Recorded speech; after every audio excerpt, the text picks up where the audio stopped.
¿Qué tal, chicos? ¿Cómo están? Pues vamos con el siguiente tema de esta semana, que es las virosis cutáneas o infecciones virales de la piel. Antes de entrar pues en materia como tal, vamos a ver qué son los virus, ¿no? Y bueno, pues los virus son agentes infecciosos no celulares, es decir, no tienen organelos y por lo tanto, al no tener organelos, la única manera en la cual se van a reproducir, ahora que están de moda los virus, pues bueno, es utilizando la maquinaria de la célula para poderse reproducir. Entonces, es decir, si no están como tal en contacto o al interior de una célula, se podría decir que los virus son parásitos intracelulares obligados porque forzosamente necesitan a la célula para reproducirse. ¿Sale? El virus pues van a estar compuestos de material genético, puede ser ADN, ARN, también van a tener enzimas que ayuden a su multiplicación y van a tener una cápside que va a ser digamos como una eh, digamos un envoltorio externo, y que pues les va a servir de protección. Las infecciones por virus pues son más frecuentes en la infancia. ¿Sale? Entonces, estas son algunas generalidades de los virus. Cada uno de los virus que vamos a ver, pues obviamente es diferente, tiene sus características especiales, pero nos vamos a enfocar un poco más en el cuadro clínico que provocan, no tanto como tal en la estructura molecular del virus. ¿Sale? Ok, entonces el primer virus que vamos a ver es el del molusco contagioso. También en algunos casos lo pueden encontrar como molusco sebáceo de hebra o molluscum contagiosum, que es exactamente lo mismo.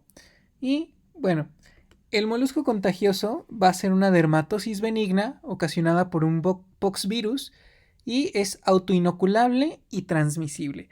¿Qué quiere decir que sea autoinoculable? Es decir, que si el enfermo toca una parte de estas lesiones y la lleva a otra parte del cuerpo, entonces se va a pasar para allá esa lesión. O que de otra manera, por ejemplo, si alguien tiene molusco contagioso y yo toco esas lesiones y después me toco yo, entonces yo voy a adquirir esa infección. ¿Sale? Se transmite por contacto directo y a través de objetos contaminados, que en este caso serían los fómites. ¿Sale? Este molusco contagioso, pues bueno, tiene una distribución mundial. Va a afectar cualquier raza, cualquier edad y cualquier sexo por igual. ¿Sale? Va a predominar en niños de 10 a 12 años, en adultos con actividad sexual y en pacientes con alguna alteración inmunitaria, como lo sería el VIH o el SIDA. ¿Sale? Entonces, prácticamente, pues agarra parejo, ¿no? No discrimina a nadie, afecta a todos por igual. ¿Quién ocasiona esta o qué ocasiona esta enfermedad? Pues bueno, ya habíamos dicho que es un poxvirus. Ajá, y que tiene su tamaño de 150 a 300 nanómetros. Es un virus ADN, y como les decía, que es transmisible por contacto directo o por fomites. ¿Sale? Va a haber dos subtipos. Predomina el subtipo 1 en un 76 a 95% de los casos. Vamos a tener el subtipo 1 y el subtipo 2 predomina en adultos varones y casi siempre si encontramos a algún paciente con molusco contagioso adulto varón y que tenga tipo 2, casi siempre este paciente pues es probable que tenga VIH, ¿sale? Entonces hay que ver qué es lo que está pasando con ese paciente. Si identificamos un molusco contagioso en alguien, hay que descartar que no tenga alguna alteración inmunitaria. Va a tener una evolución crónica y asintomática, es decir, únicamente van a estar ahí las lesiones Y esas lesiones pueden estar por tiempo indefinido. Ajá. Es decir, se van a quedar ahí, pueden resolverse espontáneamente, puede que se queden mucho más tiempo, es variable, ¿sale? Entonces, no van a dar síntomas, como lo vamos a ver ahora. Vean, van a ser unas lesiones, las características van a ser neoformaciones, van a ser varias, de 1 a 3 milímetros. Ajá. En ocasiones pueden llegar a medir 1 centímetro, pero es raro. Ajá.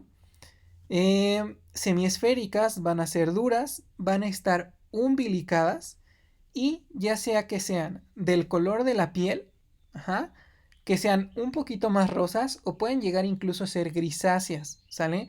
En la mayoría de los casos es del mismo color de la piel o rosas. Las grises no son tan comunes, pero de todas maneras se pueden dar, ¿sale? Entonces vean, bien característico que son lesiones umbilicadas.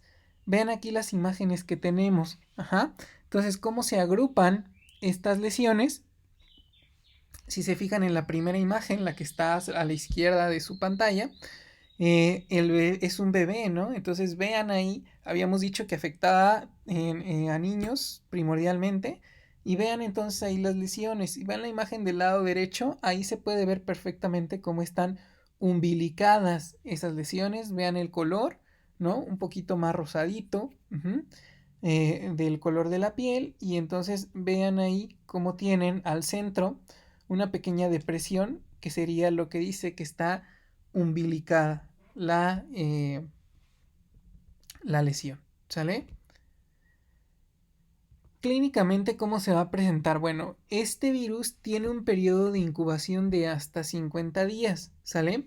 Se puede presentar en cualquier parte de la piel, aunque va a tener un ligero predominio por el tronco y las extremidades en los niños. Ajá. En los adultos, como casi siempre ya implica una transmisión o una vida sexual activa, van a predominar en pubis, glande y región perianal. ¿Sale? Para su diagnóstico, ¿cómo le vamos a hacer? El diagnóstico es 100% clínico. ¿Sale?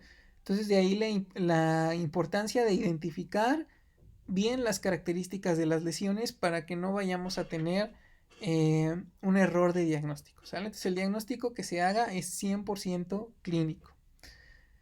El tratamiento, si bien no es el fin de la clase que lo veamos, pero pues nada más para que sepan cómo es. Ajá. El tratamiento, cuando son pocas lesiones, se puede hacer electrodesecación, ya sea que se quemen las lesiones, ajá, se quiten quirúrgicamente o con una aguja se puedan quitar, o en su defecto, si son pocas las lesiones, se pueden utilizar estas cremas, que es cantaridina al 0.9% o tretinoína, ya sea al 0.1% o al 0.5%. ¿Sale? Entonces vean ahí nuevamente esas lesiones. Si son nada más, por ejemplo, mi paciente tiene un molusco contagioso y solo tengo esas 3 lesiones, pues bueno, puedo utilizar esto. Y si no, si son varias lesiones y pues es mucho daño el que le vamos a ocasionar al paciente, ya sea con la electrodisecación, con la aguja, etcétera, pues las lesiones se pueden quedar ahí. Se resolverán espontáneamente, pero el tiempo que tarden las lesiones en resolverse puede ser muy variable. Pueden estar varios meses, incluso hasta años pueden quedarse ahí las lesiones, ¿sale? Entonces, dependiendo ya ahí de cómo veamos al paciente, es la acción que vamos a tomar. Muy bien, chicos, entonces continuamos ahora, pero ahora vamos a ver lo que es la infección por herpes. Ok, chicos, entonces ahora vamos a hablar de lo que es herpes. Ajá. Entonces el herpes es una infección producida por un virus, por el virus del herpes simple, y que va a afectar la piel, la mucosa bucal y la mucosa genital. Ujú. Va a afectar a todas las razas, por ambos sexos, de manera igual, cualquier edad, por igual, ¿sale? Y la presión bucolabial es más frecuente. Ajá. Sin embargo, la edad promedio de aparición del herpes genital es más o menos a los 20-25 años, ya que los pacientes han tenido o han iniciado una vida sexual activa, ¿sale? La localización bucolabial es la más frecuente, pero se ha observado pues un incremento en la incidencia del herpes genital, así como de portadores, ¿sale? Entonces hay que tener cuidado con el herpes, ¿sí? ¿Quién va a generar esta infección? Bueno, en general el virus del herpes simple, que en este caso sería el herpes 1 tipo 1 y tipo 2, ¿sale? Van a ser pertenecientes a la familia del virus, de la familia viral herpes viridae, ¿sale? Donde también vamos a encontrar a sus parientes, que son el herpes, el virus del herpes o el virus de la varicela zoster, el virus Epstein-Barr y el citomegalovirus. Por lo tanto, entonces vamos a tener, ya dijimos que son dos tipos en cuanto al herpes simple, que es lo que estamos viendo, va a ser el tipo 1 y el tipo 2. El tipo 1 casi siempre se va a manifestar de manera bucolabial y el tipo 2 sí se va a manifestar de manera genital. Sin embargo, hay que poner atención a esto. El herpes virus 1 no se transmite por contacto sexual. Sin embargo, se ha demostrado su presencia en infecciones genitales más o menos en un 20%, ¿sale? Y el herpes tipo 2 es de transmisión sexual, pero también se ha aislado en lesiones bucales, probablemente por coito bucogenital, ¿sale? Entonces, si bien no es una regla que el herpes tipo 1 se pueda presentar en las mucosas genitales, sí puede encontrarse en algunos casos, ¿sale? Al igual que el herpes 2, si bien no es una regla que se encuentre en la mucosa bucolabial, pero sí se puede presentar, ¿sale? Entonces tengan ahí mucho cuidado con el herpes. Ok, entonces, ¿cuál va a ser el ciclo de la infección del herpes?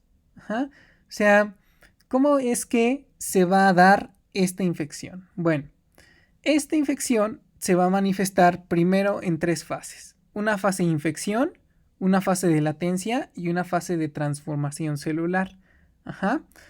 Por lo tanto, ¿qué va a pasar? Una persona susceptible por contacto directo, por ejemplo en el herpes genital, va a aparecer primero una fase de invasión y replicación en la célula del huésped, ¿sale? Después de lo cual esas células pues van a destruirse y va a venir una muerte celular. ¿Qué va a pasar después? Entonces, ese virus se va a comenzar a replicar por medio del ARN dependiente del ADN del huésped. ¿Qué quiere decir esto? O sea, utilizando la maquinaria celular del huésped, ese virus entonces va a comenzar a replicarse.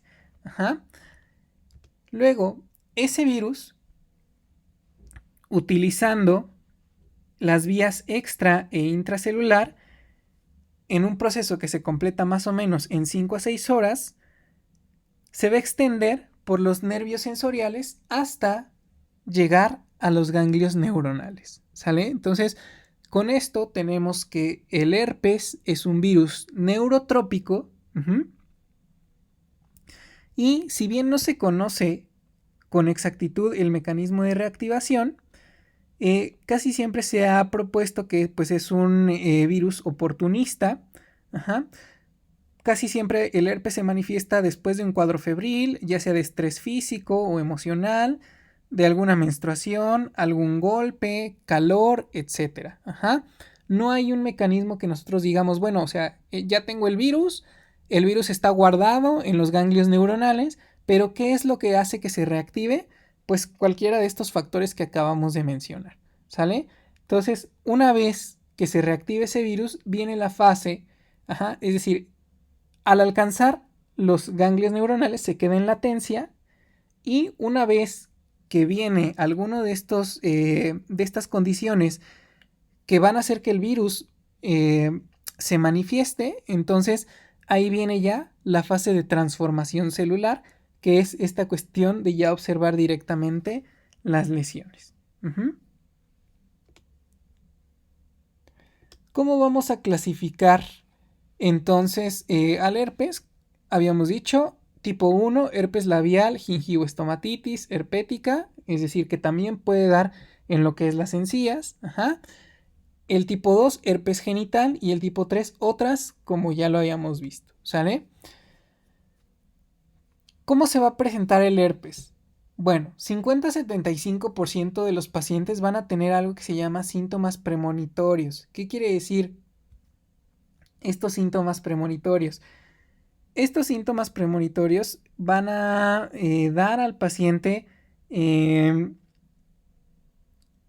parestesias, alguna sensación de ardor. Parestesias es que sientan como hormigueo, alguna sensación de ardor que pudieran tener ahí en la boca, ajá, o en la zona en la cual va a aparecer la lesión. Ajá.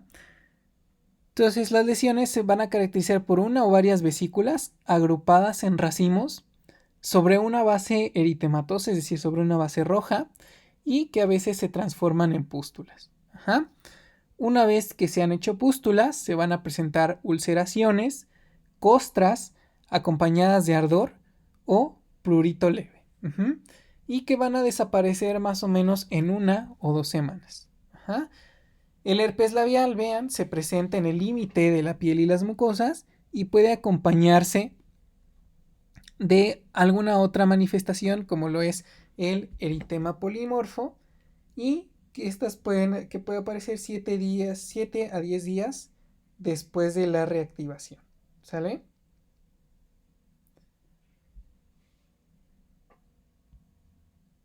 El eritema polimorfo es, digamos que a nuestro paciente se le van a formar unas lesiones en forma de diana. Las dianas son, si se acuerdan en las caricaturas, cuando disparaban una flecha, o bueno, cuando en las competencias de arco, las dianas son el blanco al cual le tiene que dar. Ven que tiene varios círculos, entonces va a aparecer así las lesiones en diana, ¿sale? Eso es una diana. En cuanto al herpes genital, las lesiones se van a presentar en el caso de los hombres en glande, en el caso de las mujeres se puede presentar en vulva, pueden ser perianales, rectales y ocasionalmente pueden presentar algo que se llama panadizo herpético. El panadizo herpético es una infección de la parte distal del dedo causada, pues obviamente por el herpes, ¿sale? Es decir, pacientes que con las manos tuvieron contacto con genitales infectados, entonces les puede dar o pueden presentar algo que se llama panadizo herpético, ¿sale? Entonces, vean ahí las lesiones, vean, ¿no? El herpes ahí, bucolabial, ¿no? Vean las lesiones, tanto en hombres como mujeres, en la segunda y la tercera imagen, ¿cómo están?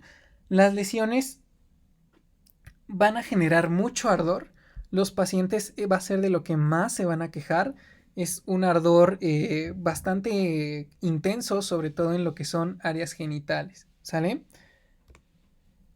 En cuanto al diagnóstico y el tratamiento, pues bueno, el diagnóstico va a ser como tal clínico. Ajá. En caso de que tengamos alguna duda, podemos hacer alguna prueba de laboratorio que sería mediante citodiagnóstico de Zank. Ajá. Y en cuanto al tratamiento, básicamente pues el cuerpo nuevamente o el virus, ya habíamos dicho que dura estas manifestaciones 7 a 10 días. Entonces lo único que vamos a tratar es de aliviar el ardor y pues esperar a que el virus solo deje de manifestarse. Ajá.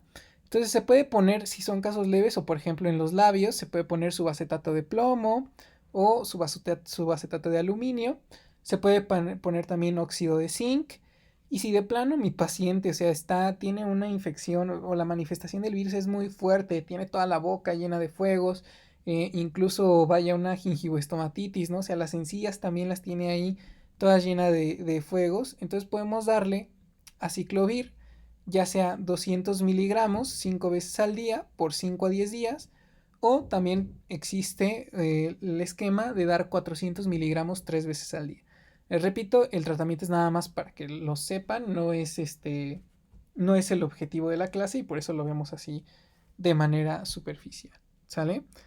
Entonces vamos ahora con el virus del herpes zóster. Ajá, continuamos con la familia del herpes. Entonces va a ser el herpes zóster, va a ser una enfermedad infecciosa aguda y autolimitada que se produce por reactivación del virus de la varicela. ¿Sale? Va a afectar a todas las razas con un ligero predominio en hombres. Va a ser más frecuente en ancianos como tal el herpes zóster y en niños por contagio materno-fetal. ¿Quién lo va a causar? El virus de la varicela zóster, que es un virus de ADN. ¿Y cómo se va a dar esto? Bueno, la primera vez que estemos en contacto con el virus del herpes zóster o con el virus de la varicela zóster, lo primero que vamos a tener como manifestación clínica va a ser la varicela. Entonces la varicela va a ser la prima infección, es decir, la manifestación que yo voy a tener.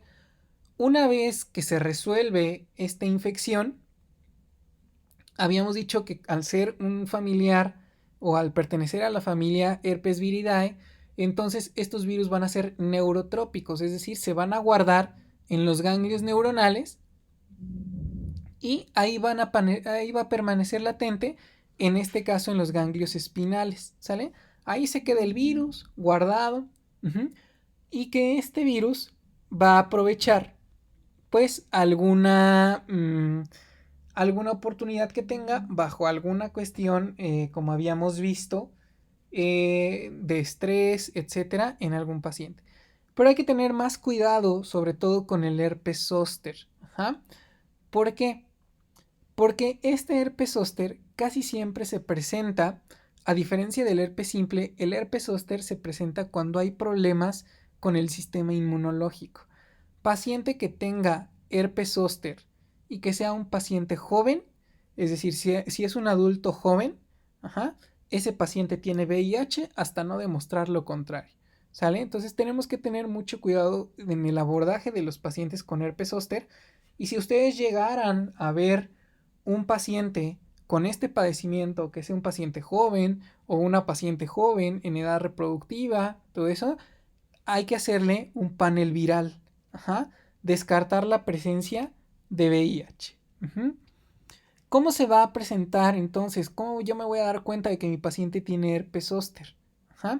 Bueno, se va a restringir a un solo segmento, es decir, un dermatoma, y con mayor frecuencia en las ramas de la parte media y superior del tórax y en las lumbares superiores. ¿Sale? Ahorita lo vamos a ver en una imagen para que a ustedes les quede más claro que es esta cuestión de los dermatomas, que es nada más el trayecto nervioso, ¿sale? ¿Qué manifestaciones van a tener en ese trayecto? Bueno, va a ser una hiperestesia, es decir, va a estar muy sensible esa zona, va a estar ardorosa, les va a doler bastante a los pacientes, sobre todo en la trayectoria del nervio. Después de que ya empiezan con esos síntomas, más o menos 2 a 4 días después, van a aparecer unas lesiones que son vesículas de 2 a 3 milímetros, con una base eritematosa, en racimos, umbilicadas y que se van a transformar en pústulas. ¿Sale? Puede haber también adenopatía, es decir, que los ganglios de esa zona estén inflamados. Y mi paciente puede sentirse mal, puede sentirse débil, puede tener dolor de cabeza, puede llegar a tener incluso febrícula, pero todo esto ocasionado por el mismo virus, ¿sale? Entonces, ya describimos las lesiones, ¿no? Ahora vamos a ver cómo se ven. Miren, entonces vean ahí la imagen de abajo. Ese es un herpes zóster. Entonces, lo que tienen ustedes en la imagen superior, donde se ven muchos colores, son los dermatomas, que no son nada más que la inervación o cómo van esas raíces nerviosas inervando ciertas zonas. Entonces, lo que habíamos dicho, que sigue el herpes zóster, vean, sigue el trayecto del nervio ahí donde está la flecha azul, ¿sale? Entonces, vean cómo esa lesión continúa con el trayecto del nervio para que se dé de esa manera. Digamos, acuérdense que habíamos dicho que se iba a guardar en los ganglios espinales, y entonces al haber una manifestación o al haber una baja en las defensas, entonces se va a manifestar el herpes zóster, ¿Sale? Ok. Vamos a hablar ahora entonces de la varicela. Igual seguimos con la misma familia, Herpes viridae. Y pues igual, la varicela ahora va a ser la infección primaria, es decir, el primer contacto que yo tenga con el virus de la varicela zoster me va a dar varicela. Ajá. Va a ser muy contagiosa, es autolimitada y me va a dar una erupción centrípeta. ¿Sale? ¿Qué quiere decir? Que va a ir de las extremidades hacia el centro. Ajá. De vesículas, pústulas y costras. Entonces, ¿qué va a pasar? ¿Cómo es entonces que yo adquiero la varicela? Ajá. Si yo estoy en contacto con alguien más que tiene varicela, ¿puedo adquirir la varicela? Sí. Pero si ese paciente representa, digamos, el primer caso de infección de varicela, ¿cómo es que ese paciente obtuvo la varicela? Bueno, porque seguramente estuvo en contacto con alguien que tenía herpes zóster.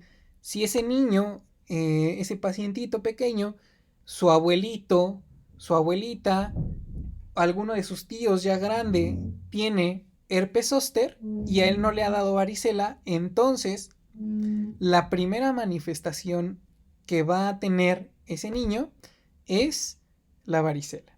¿Sale? Entonces, epidemiológicamente vamos a tener que afecta a ambos sexos,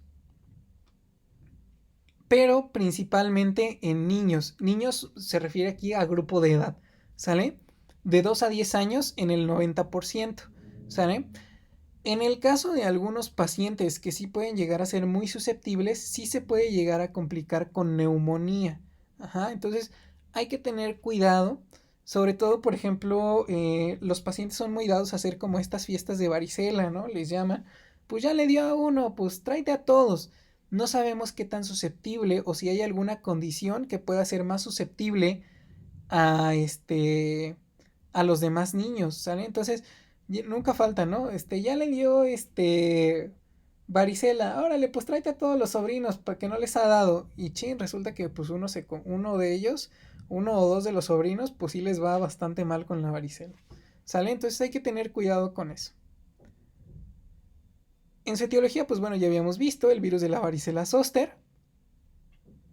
Y se va a adquirir ya sea por inhalación, es decir, por gotitas de saliva, entran esas gotitas de saliva a vía mucosa oral, vía mucosa nasal, por contacto directo con conjuntivas o mucosa respiratoria, ¿sale? O yo puedo tocar esa lesión o puede quedarme alguna de esas gotitas de saliva contaminadas, me puedo tallar el ojo y a través de la mucosa conjuntival o a través de la conjuntiva también puede entrar ese virus, ¿sale? Cuando la varicela no es contagiosa en la fase de costra, es decir, cuando ya vemos al paciente que tiene costras, en ese momento la varicela ya no es contagiosa. La varicela va a ser contagiosa cuando cuando esté en la etapa de vesículas, es decir, 5 días antes que comiencen las vesículas y durante el periodo de vesículas, entonces ahí sí la varicela es contagiosa. Ya después en el periodo de costra ya no va a ser contagiosa, ¿sale? Hay que tener cuidado con las pacientes embarazadas, ajá, porque si contraen varicela en el primer trimestre, puede presentarse varicela congénita y si se contrae ya sea 5 días antes o 5 días después del parto, se puede presentar varicela neonatal y eso puede generarle ciertas complicaciones al paciente. Si se presenta en el segundo o en el tercer trimestre del embarazo, puede que no haya ningún problema, a no ser que sea 5 días antes o después del parto. Entonces, por de ahí la importancia de que ustedes hagan énfasis en llevar un adecuado control prenatal a sus pacientes. Vean entonces, ¿no? Las lesiones ahí de este paciente ya en una fase de costra, ya pasó toda la fase vesicular, ya digamos esta sería la última fase. Ajá. Clínicamente, pues bueno, este virus va a incubar de 10 a 20 días, va a presentar un exantema, es decir, una presencia de ronchas. Primero con máculas, pápulas, leve, puede presentar febrícula y algún malestar general, cuerpo cortado, etc. ¿Sale? 4 o 5 días después va a presentar una erupción en el tronco, luego en la cara, piel cabelluda y como vemos aquí, pues bueno, es de distribución centrípeta, va del tronco hacia afuera. Ajá. Y se van a presentar ya lo que son las vesículas sobre una base roja y pronto estas vesículas se van a transformar en pústulas, ¿sale? 2 a 3 días después se van a formar costras y estas costras van a dejar una depresión, por lo tanto en algunas ocasiones van a dejar cicatriz y también van a ser muy pruriginosas, es decir, le va a dar mucha comezón a mi paciente y pueden presentarse en algunos casos en la mucosa oral, también en algunos casos también en la conjuntiva, ¿sale? El tratamiento pues únicamente es sintomático, únicamente para aliviar la comezón. Ajá. Puede darse óxido de zinc o colocarse óxido de zinc, que es una pomadita, nada más para ahí aliviar la comezón. Talco, almidón, baños de avena, pues algo que le alivie la comezón a mi paciente en el caso de que sea leve. En el caso de la varicela neonatal, se va a dar el tratamiento con base en gamaglobulina en algunos casos, o también se puede dar aciclovir, ¿sale? Les digo, únicamente lo vamos a dejar así, no es intención de la clase que veamos el tratamiento, pero pues para que sepan que así es la manera en que se trata la varicela neonatal. Muy bien, chicos, entonces, continuando con las infecciones virales, vamos a hablar ahora de lo que es una muy importante y que hay que tener en cuenta porque tiene muchas implicaciones, ¿sale? Entonces vamos a hablar ahora de lo que es el papiloma. Entonces es una dermatosis producida por el virus del papiloma humano y va a afectar las mucosas genital y anal. Ajá. Va a afectar a cualquier raza, a ambos sexos y va a estar dado por el papilomavirus, miembros de la familia Papoviridae. Ajá. Son virus ADN y van a existir alrededor de 70 tipos. Ojo aquí entonces. Ajá. El papiloma es una infección de transmisión sexual. Ajá. Entonces, ¿qué debe preocuparme? La mayoría de nosotros hemos estado expuestos al papiloma. Dentro de estos 70 tipos, pues hemos estado expuestos al papiloma. Sin embargo, algunos de estos virus, pues no son tan agresivos y nuestro cuerpo los desecha. Entonces, de este papiloma, ¿de quiénes sí debemos tener cuidado? Entonces, hay 4 virus, o de estos 70 tipos hay 4 que sí debemos de tener cuidado, ¿sale? Entonces, los de riesgo bajo de transformación maligna, es decir, estos no nos van a dar como tal un cáncer, no se van, pero sí lo que van a ocasionar va a ser los condilomas, es decir, las verrugas, las manifestaciones que nosotros veremos como verrugas, entonces estarían ocasionados por el virus del papiloma tipo 6 y 11. Pero ojo acá, el alto riesgo de transformación maligna, los virus 16 y 18, el virus 16 está presente en el 60% de los casos y el 18 del 10 al 20% de los casos, ¿sale? Entonces, esto sí, chicos, bien importante, el virus del papiloma, principal factor de riesgo para padecer cáncer cérvico-uterino, ¿sale? Entonces, si hay algún tipo que se va o que nos va a aumentar el riesgo, ¿sale? De transformación en cuanto a un cáncer, va a ser el tipo 16 y el tipo 18, ¿sale? Si bien como tal la presencia del virus no es indicativo de que mi paciente va a padecer cáncer, pero sí aumenta el riesgo. ¿Por qué? este virus a lo mejor de un inicio no genera ninguna lesión o puede ocasionar cambios muy leves, ¿sale? Pero si constantemente esa mucosa está siendo agredida por otras infecciones, por traumatismos, entonces ese virus va a comenzar a favorecer la transformación maligna de esas células epiteliales, ¿sale? Entonces, vean aquí, las lesiones pueden persistir años y mostrar involución de manera espontánea.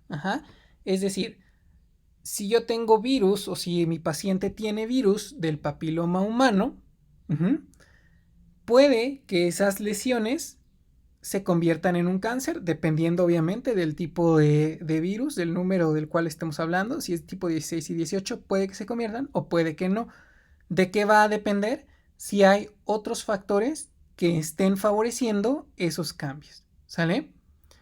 ¿Qué van a generar entonces? Una neoplasia intraepitelial en el cuello uterino, puede ser también en vagina, en pene y en región perianal, ¿sale?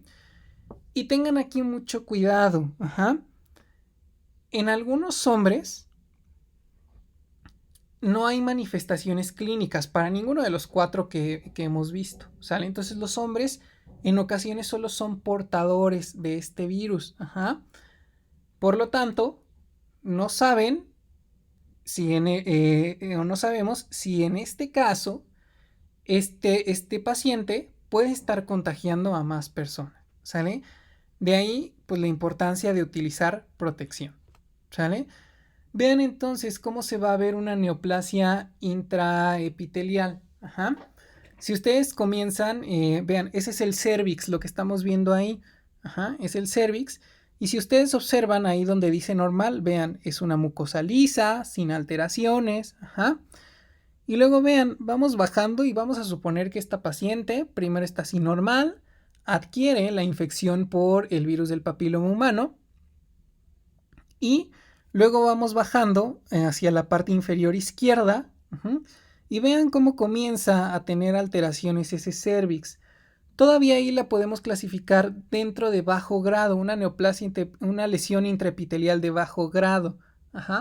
Entonces nada más hay que mantener en vigilancia a la paciente, hay que estarla revisando con cierta periodicidad, pero vean, si esa paciente se va hacia un alto grado, vean ya en la esquina inferior derecha cómo está cada vez más modificándose la arquitectura de las células de ese cervix.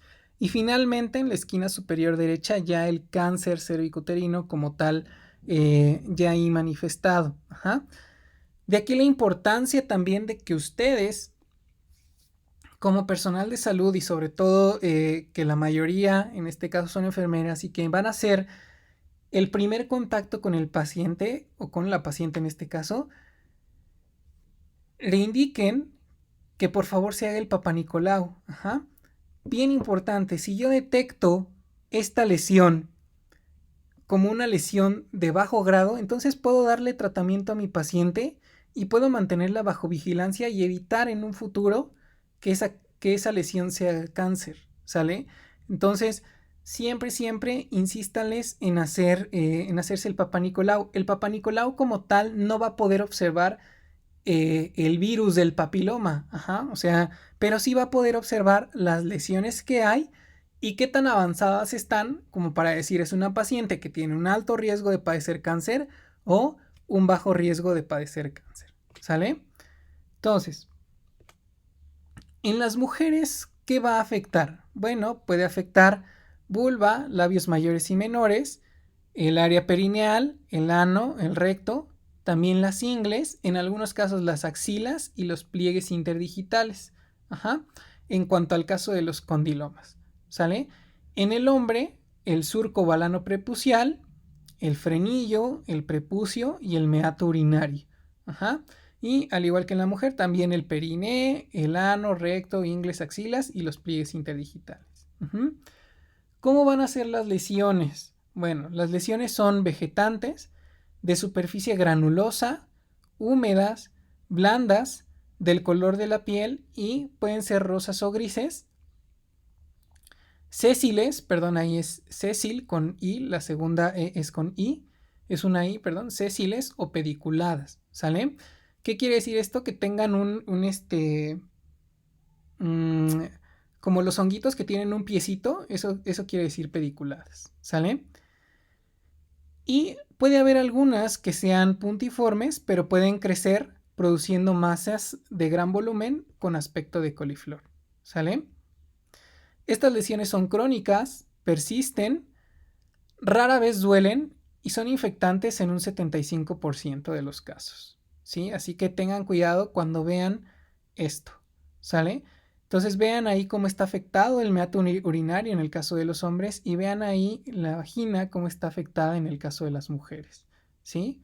Vean ahí todos los condilomas afectados labios mayores y menores.